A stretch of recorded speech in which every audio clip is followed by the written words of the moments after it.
हमने जीवन को पूरी तरह जिया, लेकिन ना भगवान का डर था, ना नर्क का, किसी चीज का कोई डर नहीं था।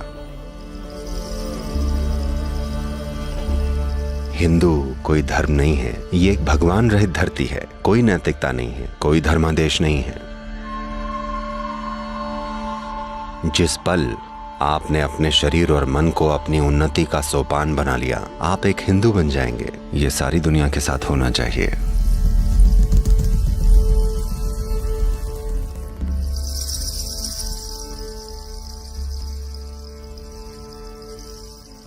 हिंदू कोई वाद नहीं है। हिंदू एक भूमि है और धीरे धीरे समय के साथ हिंदू एक संस्कृति बन गई। हिंदू न कभी वाद था, न ही आज ये कोई वाद है। खैर, ये बात और है कि राजनीतिक परिस्थितियों और लोगों के बीच सत्ता की खींचातानी से लोग इसे अपने हिसाब से जैसे मर्जी तोड़ेंगे, मरोड़ेंगे। लेकिन हिंदू की पहचान भूमि से है। वो भूमि जो हिमालय और हिंदू सागर के बीच है, यानी कि हिंद महासागर के। इस पर्वत श्रृंखला और महासागर के बीच की ये भूमि हिंदू है। तो वो लोग जो यहां रहते थे, वो अपने आप से हिंदू हो गए और इसीलिए इसे हिंदुस्तान कहा जाने लगा। हिंदुओं की भूमि। भूमि हिंदू थी तो लोग हिंदू हो गए। क्योंकि लोग हिंदू हो गए, इसलिए The nation or all the nations which were there at that time in this region became collectively Hindustan. राष्ट्र, वो सभी राष्ट्र जो उस समय इस क्षेत्र में थे, सामूहिक रूप से हिंदुस्तान बन गए। जैसे जब हम यूरोपियन कहते हैं तो ये फ्रेंच हो सकता है, ये इटालियन हो सकता है, ये स्पेनिश हो सकता है, या ये शायद अब यूक्रेन हो सकता है। हमें नहीं पता। और कौन यूरोपियन बन जाएगा? टर्की यूरोपियन बन रहा है। तो उसी तरह इतिहास में अलग अलग समय पर अलग अलग तरह के लोग, अलग अलग तरह के राज्य और साम्राज्य, सारे के सारे सभी हिंदुस्तान कहलाए जाने लगे। कोई संस्कृति किसी एक मान्यता या किसी एक शिक्षा का परिणाम नहीं होती, नहीं, ये किसी एक किताब से निकल कर आती है। कई तरह की चीजें हुई। अगर भूगोल की दृष्टि से देखें, या जातीयता की, या भाषाओं की, या फिर संस्कृति की दृष्टि से, अनेक प्रकार की चीजें इस भूमि के हर छोर पर हुई हैं। इतने प्रकार की कि ये ज्यादातर लोगों की कल्पना से परे हैं।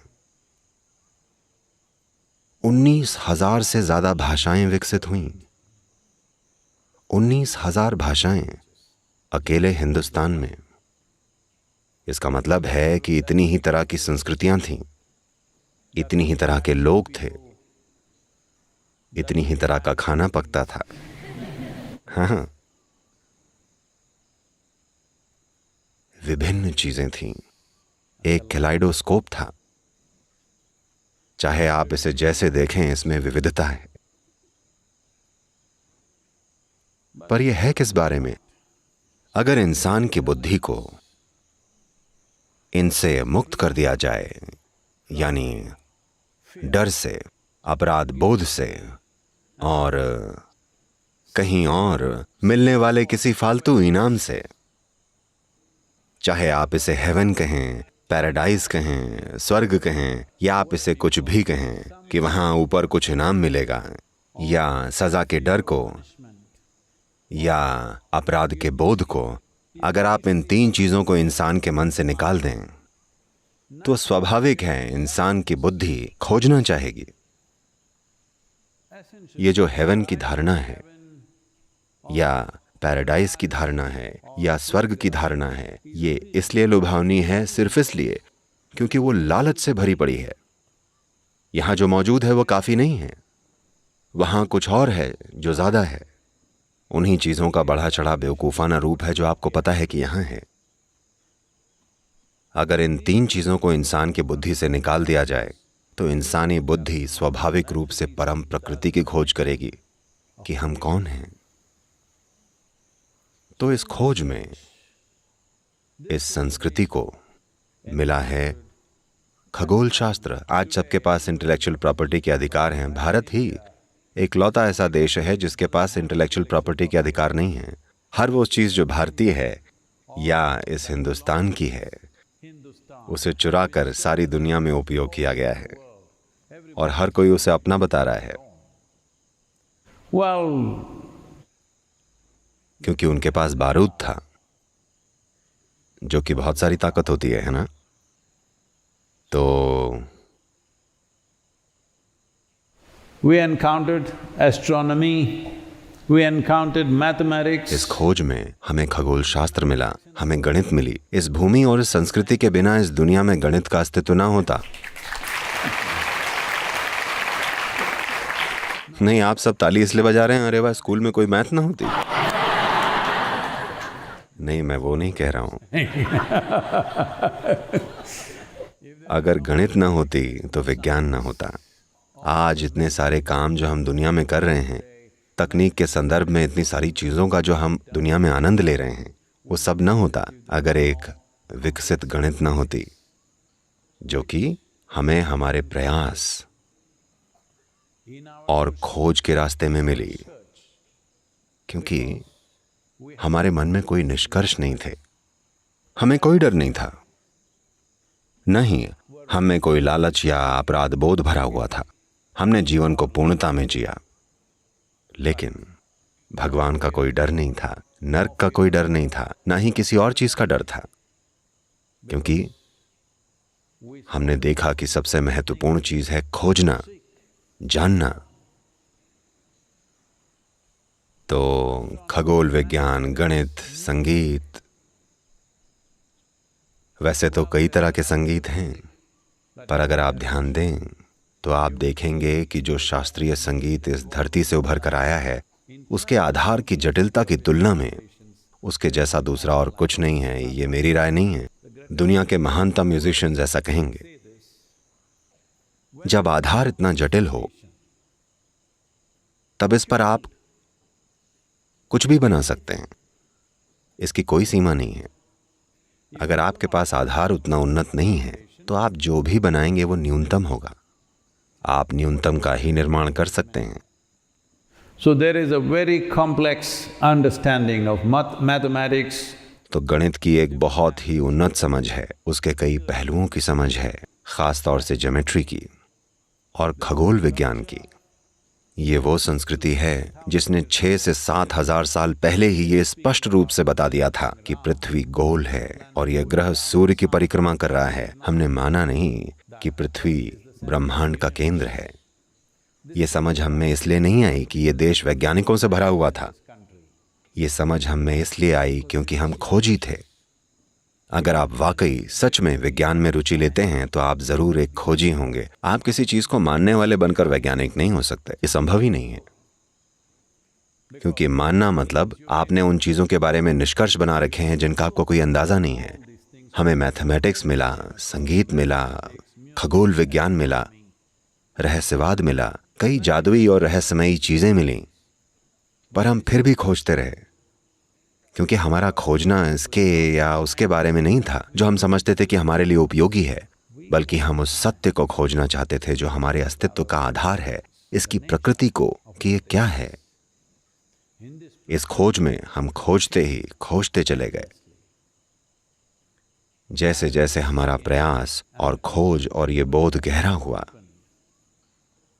और जैसे ही ये बहुत गहन हुआ, तो हमें मिली शून्यता। जब हमें शून्यता मिली तो हमने कहा शिव। तब हमने पाया कि हर चीज का आधार यही शून्यता है। इस ब्रह्मांड का सबसे बड़ा चमत्कार ये है कि हर चीज शून्यता से आती है और वापस शून्यता में चली जाती है। बाकी सब कुछ जिसे मैं आप कहते हैं, जिसे आप ये पृथ्वी कहते हैं, जिसे आप ये सौर मंडल कहते हैं, जिसे आप ये ब्रह्मांड या ये जगत या ये तारामंडल कहते हैं, ये सब बस अभिव्यक्तियां हैं। लेकिन हमें इन अभिव्यक्तियों में दिलचस्पी नहीं थी। हम इन रूपों का आनंद लेते हैं, इनका सम्मान करते हैं, पर हमारी दिलचस्पी ये जानने में है कि इन सब के स्रोत की प्रकृति क्या है। और हमने ये जाना कि स्रोत कोई चीज नहीं है, बल्कि ये शून्यता है।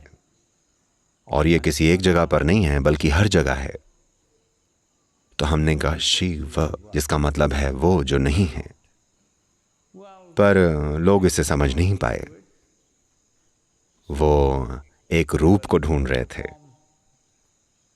तब उन लोगों ने, जो बहुत गहन खोज में शामिल थे और जिन्होंने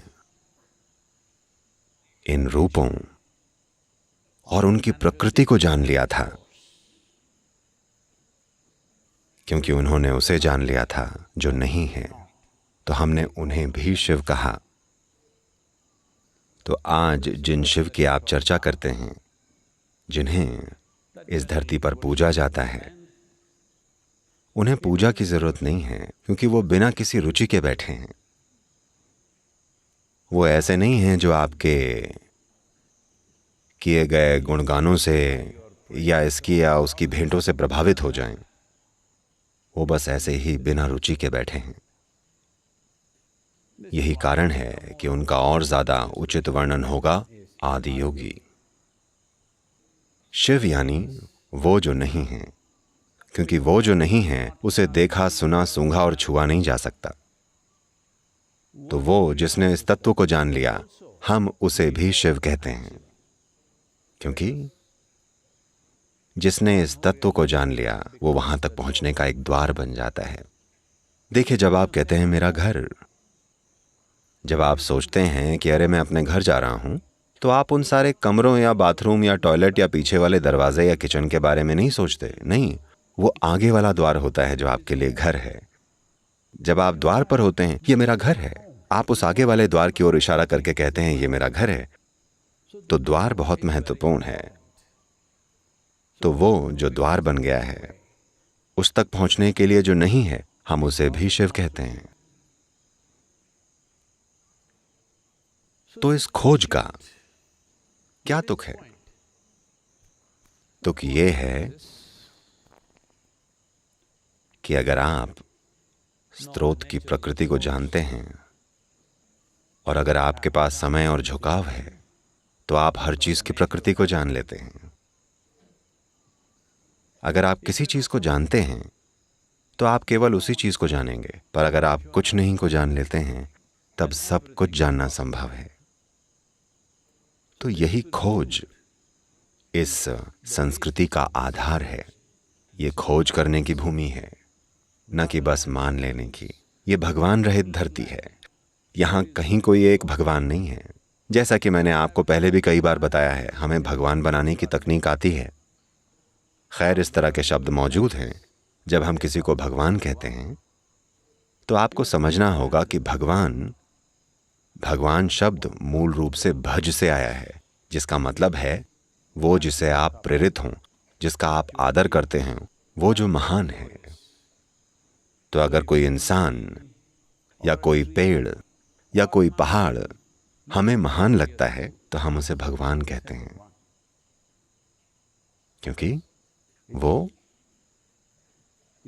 मेरे द्वारा आदर देने योग्य है।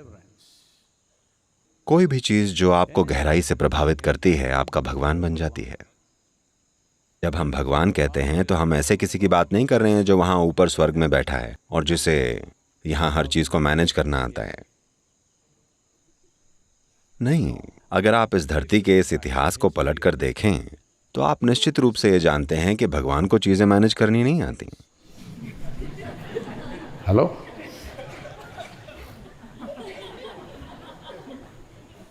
आप अपने जीवन को भगवान के हाथों में सौंप कर ये कहने को तैयार हैं कि जैसी आपकी मर्जी है कीजिए?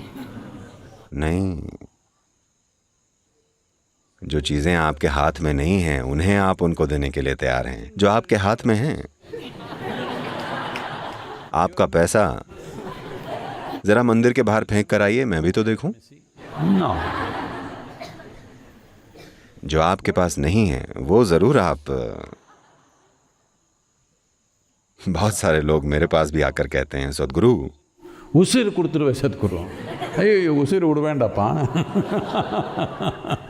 इसका मतलब है सद्गुरु मैं अभी यहाँ आपको अपना जीवन दे देना चाहता हूँ सद्गुरु। अरे नहीं नहीं नहीं, रुक जाइए। हाँ, इसको अपने पास रखिए। अगर आप इसको वहाँ अपने पास रखें और फिर अपने आप को मुझे सौंप दें तो मुझे पता है उसका कैसे उपयोग करना है। अगर आपने जान दे दी तो मैं उसका क्या करूँगा?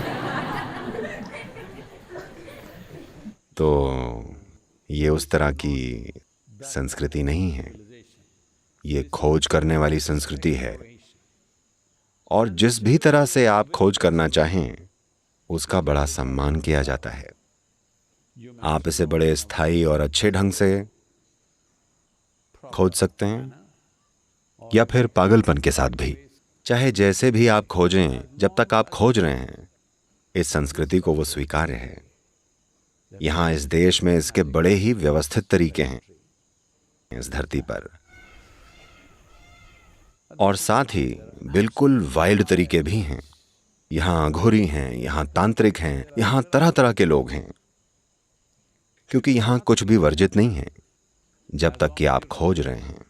जब तक कि आपका उद्देश्य जीवन के अंतरतम को छूना है, उस जीवन को जो कि आप हैं, ये जानते हुए कि जीवन का मूल कहीं और किसी और गैलेक्सी के केंद्र में नहीं है, बल्कि जीवन का मूल हर जीवन के अंदर है। चाहे आप एक आदमी हो, औरत हो, जानवर हो, चाहे आप एक चींटी ही हो, जीवन का मूल भीतर है या आपके भीतर ही है। आपको बस इतना करना है कि उसे खोजना है। आपको बस इतना करना है कि उस तक पहुंच बनानी है। आपको इसका आविष्कार नहीं करना है, आपको उसे बनाना नहीं है, आपको बस उस तक पहुंच बनानी सीखनी है। जीवन घटित हो ही नहीं सकता जब तक कि उसका स्रोत उसके भीतर धड़क ना रहा हो। उसके बिना ये हो ही नहीं सकता। तो आज इंसान की बुद्धि अब पूरी तरह से तो नहीं, पर फिर भी उससे कहीं ज्यादा सक्रिय है, जैसे कि ये 500 साल पहले हुआ करती थी, या 300 साल पहले, या यहां तक कि 100 साल पहले भी। अब समय की रूढ़ियों से ये उतनी प्रभावित नहीं रह गई है। ये रूढ़िवादी नीतियां धर्म की हो सकती हैं, या हाल फिलहाल की प्रचलित राजनैतिक विचारधाराओं की हो सकती है, या फिर किसी स्थानीय फिलॉसफी की हो सकती है। समय समय पर इंसानों पर अलग अलग चीजों ने शासन किया है। ये पहली बार है कि मानवता के इतिहास में बुद्धि, इंसानी बुद्धि अब उतनी स्थान की रूढ़ियों द्वारा या हाली समय की विचारधाराओं द्वारा प्रभावित नहीं होती जितनी ये अतीत में हुआ करती थी। मुझे लगता है कि अगले 15 से 25 सालों में ऐसा और भी कहीं ज्यादा होगा, जहां इंसानों की मान्यताओं का सिस्टम बहुत ही कमजोर पड़ जाएगा। लोग केवल उस हद तक विश्वास करेंगे जितना जरूरी है। अभी से ऐसा हो रहा है। हेलो, केवल उस हद तक जितना जरूरी है, बाकी सब आपके हाथ में है। आप किसी पर विश्वास नहीं करते। मैं इसको बढ़ावा नहीं दे रहा हूं, पर यह एक अच्छी शुरुआत है कि आप ये समझते हैं, कहीं ना कहीं आप ये समझते हैं कि जब तक मैं इस जीवन को अच्छे से नहीं संभालूंगा ये काम नहीं करेगा। इसका मतलब है कि आप समझते हैं कि मेरा जीवन मेरा कर्म है। आप हिंदू बन रहे हैं।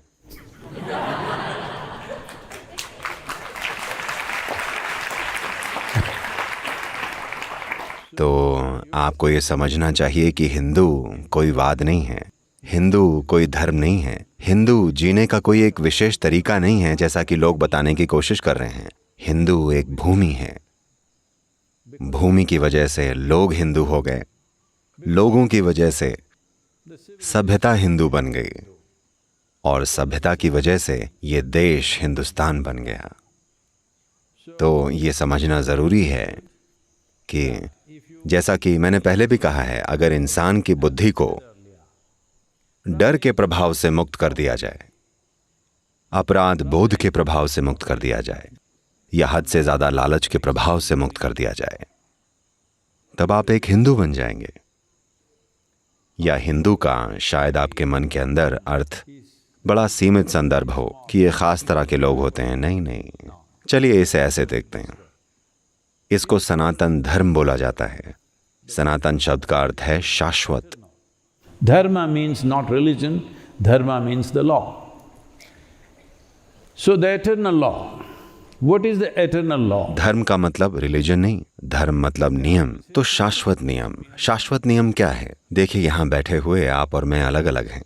खैर, मुझे या तो वो दफना देंगे या जला देंगे, आपसे बहुत पहले। आप सब मुझसे बहुत छोटे हैं, लेकिन अगर 100 साल बाद भी उन्होंने आपको जलाया तो आप भी वही बन जाएंगे जो मैं बन चुका हूँ।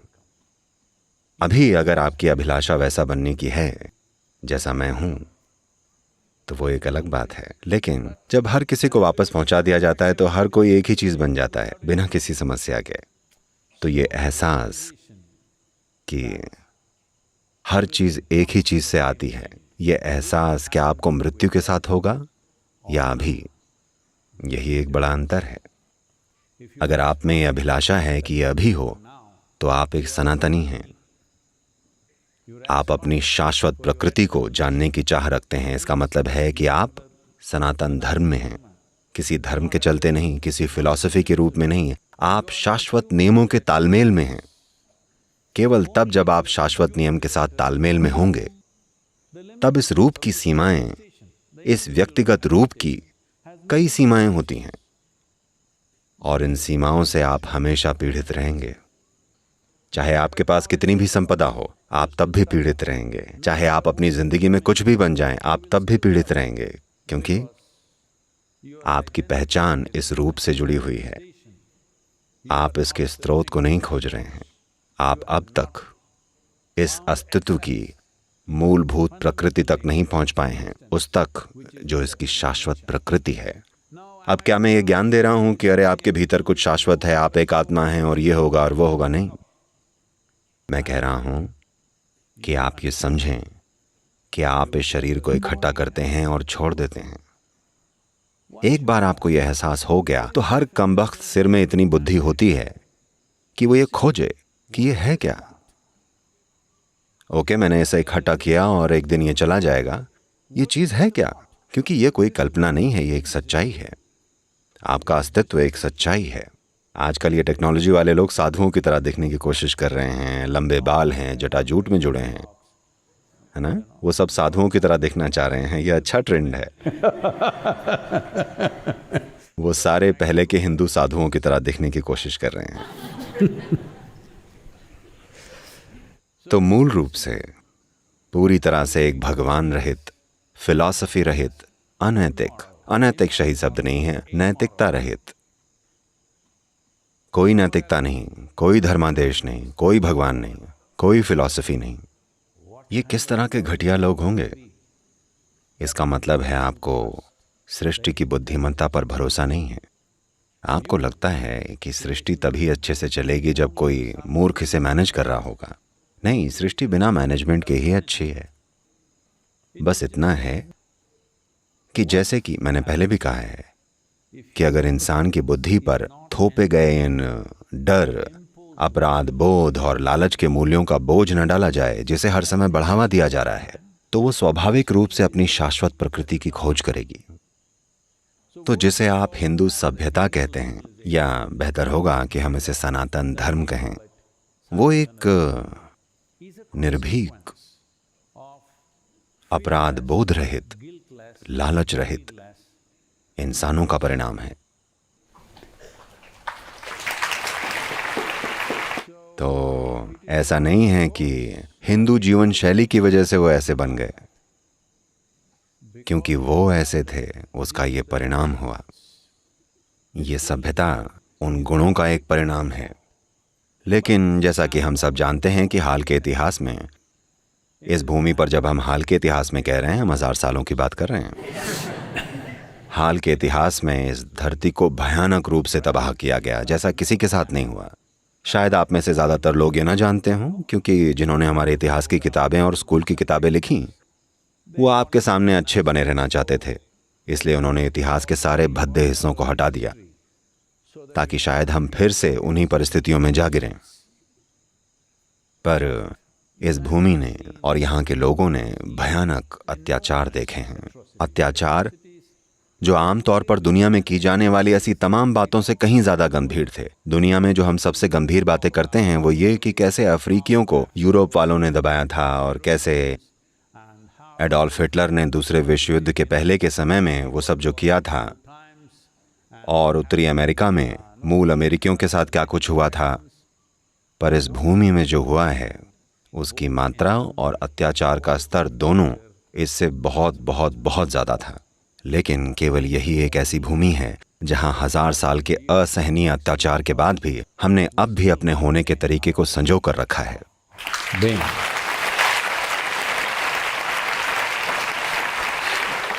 ऐसा सिर्फ इसलिए हुआ क्योंकि हर चीज स्वाभाविक रूप से व्यवस्थित थी। क्योंकि यहाँ कोई एक धर्म नहीं था, यहाँ कोई एक मुखिया नहीं था कि अगर एक सिर काट दिया जाए तो सब कुछ ढह जाएगा। कोई एक विचारधारा नहीं थी, कोई एक किताब नहीं थी कि बस उसे जला दो और सब कुछ चला जाएगा। क्योंकि ये एक व्यक्तिगत खोज थी। वो आक्रमणकारी जो यहाँ आए उन्होंने हर संभव चीज की। सारे नेताओं को मार दिया, धर्म गुरुओं को मारा, हजारों मंदिर तबाह कर दिए। लेकिन उन्हें यह नहीं पता चल पाया कि इसे कैसे मारें, क्योंकि ये हर किसी के दिल और दिमाग में बसा था। आप उसे नहीं मार सकते क्योंकि ये कोई फिलॉसफी नहीं थी जिसे सुधारा जा सके। ये कोई मान्यता नहीं थी जिसे तोड़ा जा सके। ये जानने की एक स्वाभाविक लालसा थी। इसका दमन करने का कोई तरीका नहीं है। मैं बार बार आपसे ये कह रहा हूं कि अगर आप इस मन को डर से, लालच से और अपराध बोध से मुक्त कर दें तो ये स्वाभाविक रूप से जीवन की परम प्रकृति को खोजेगा। क्योंकि इस तरह की चीज हजारों सालों तक स्थापित होती रही है, तो चाहे कितने भी अत्याचार हुए हों उसके बावजूद भी ये जीवित रही। ये इकलौती ऐसी भूमि है जिस पर इतने आक्रमण हुए, इतने प्रतिशोध के भाव से ताकत के साथ आक्रमण हुए, फिर भी इसने अपनी संस्कृति को बहुत हद तक आज तक बचा रखा है। नुकसान हुए पर यह बची रही, क्योंकि ये संस्कृति ऐसी संस्कृति नहीं है जो व्यवस्थित है। ये एक तरह की व्यवस्थित अव्यवस्था है, सोची समझी अव्यवस्था है। क्योंकि आप अव्यवस्था को नष्ट नहीं कर सकते, आप एक सिस्टम को नष्ट कर सकते हैं। हेलो आप सिस्टम को नष्ट कर सकते हैं, आप एक अव्यवस्था को नष्ट नहीं कर सकते। तो चाहे उन्होंने जो भी किया ये जीवित रही। कई सारे लोग दुनिया भर में आज किताबें लिख रहे हैं। कई अमेरिकी और यूरोपीय लेखक हैं, वो अचंभित हैं कैसे ये संस्कृति बची रह गई। आखिर ये बची कैसे रह गई? इसका आधार क्या है? इसकी नींव कहां पर है? कोई नींव नहीं है, इसीलिए ये बची रही।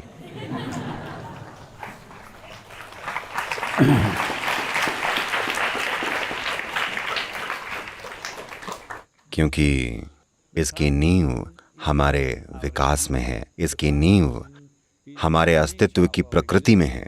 नींव उसमें नहीं है जो हमने इंसानों के तौर पर व्यवस्थित किया था। ये एक चर्च नहीं है, ये किसी तरह का एक संगठन नहीं है। यहाँ कोई एक नेता नहीं है कि अगर आपने उसको मार दिया तो सब कुछ ढह जाएगा। जो मर्जी आए कीजिए। आपको ये भी नहीं पता कि ये है कहाँ, पर ये है। तो अगर हम ये एक चीज करें, अगर हम बस ये एक चीज इस जनरेशन में करें कि ये दुनिया, वैसे तो ये उस तरफ बढ़ रही है, पर मैं इसे अपने समय में होते हुए देखना चाहता हूँ। अगर हम समाज को इस दिशा में, इस दुनिया की जनसंख्या को इस दिशा में बढ़ाएं कि वो डर से मुक्त हों, वो अपराध बोध से मुक्त हों, वो लालच से मुक्त हों, तो आप देखेंगे कि सनातन धर्म सारी दुनिया में अंकुरित होगा।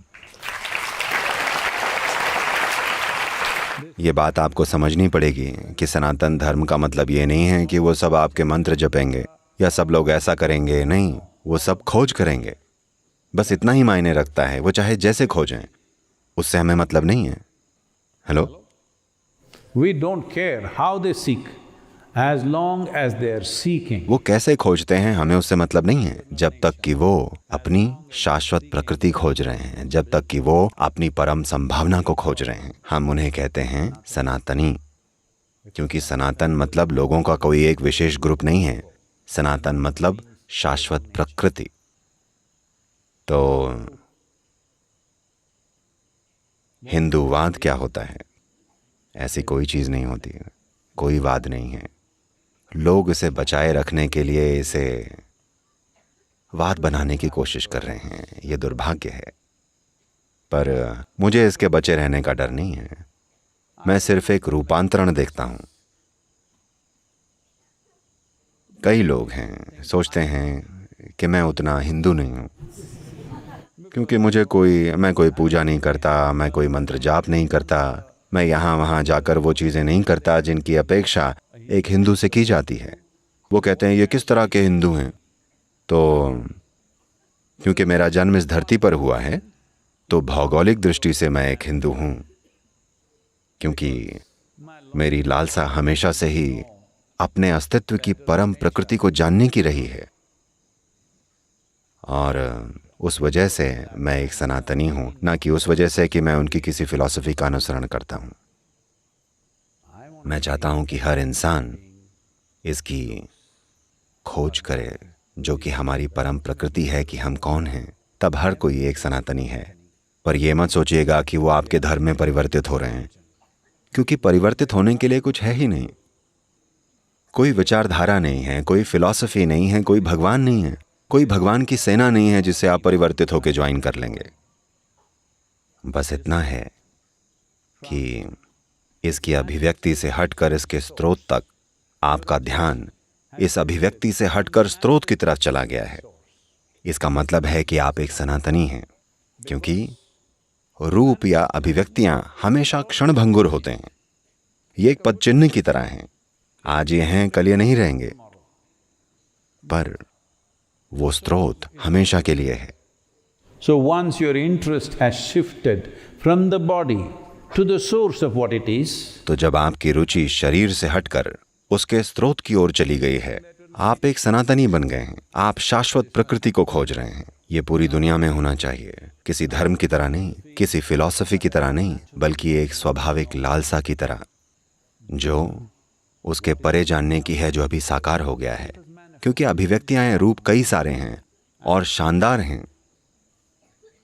पर अगर आपकी पहचान अभिव्यक्ति से जुड़ गई, तब आप इतने छोटे बन जाएंगे कि see, largely human beings don't even consider other lives as life. देखिए, आमतौर पर इंसान दूसरे जीवन को जीवन मानते ही नहीं हैं, केवल इंसान ही जीवन है।